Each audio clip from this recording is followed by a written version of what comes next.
Comrades, Kevin, thank you for the opportunity. Comrades, I never thought in my life that I would be addressing a union rally and using the word comrades, but I'm here today to support your cause, the Bus Drivers' Bill of Rights. Why?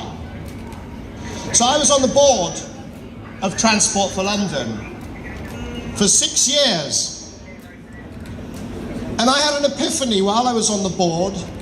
I worked out that the system of contracting out is what I call institutionally unsafe. We all know, many of you much better than I do, what institutional racism means. Well, institutionally unsafe means a whole bunch of people who think they're doing the right thing, who are working hard, but are producing very bad safety outcomes.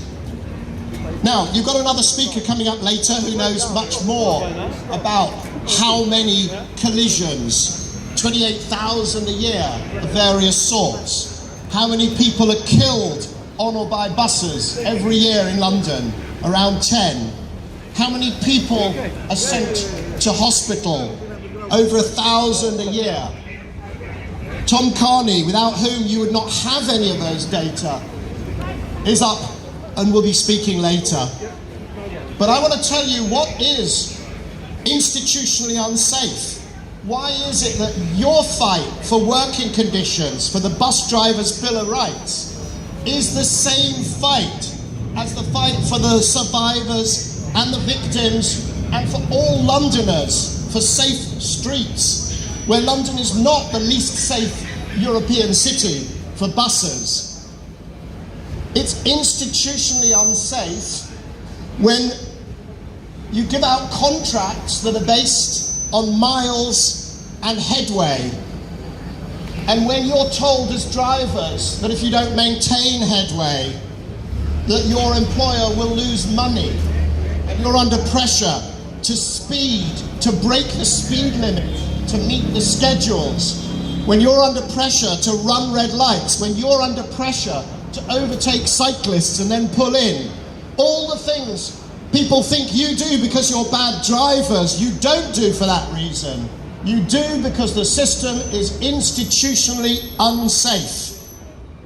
And institutionally unsafe also means when you have to drive in a cab that's 40 degrees, and you have to drive in a cab that's freezing, and you don't have time to check your vehicle before you take it out on the road, and you don't have access to toilets, and you have to drive busting for a pee or dehydrated. That is institutionally unsafe. And the timing of this could not be more important. Why?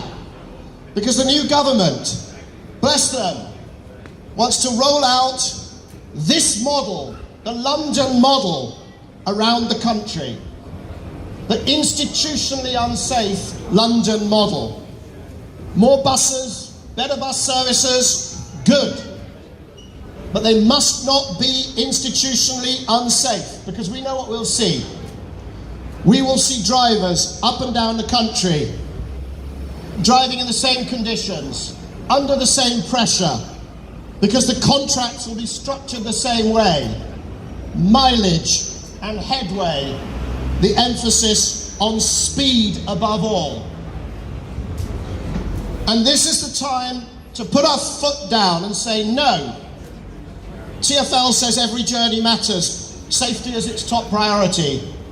Well, let me tell you, because I spent time in that building, on the board, chaired the safety panel.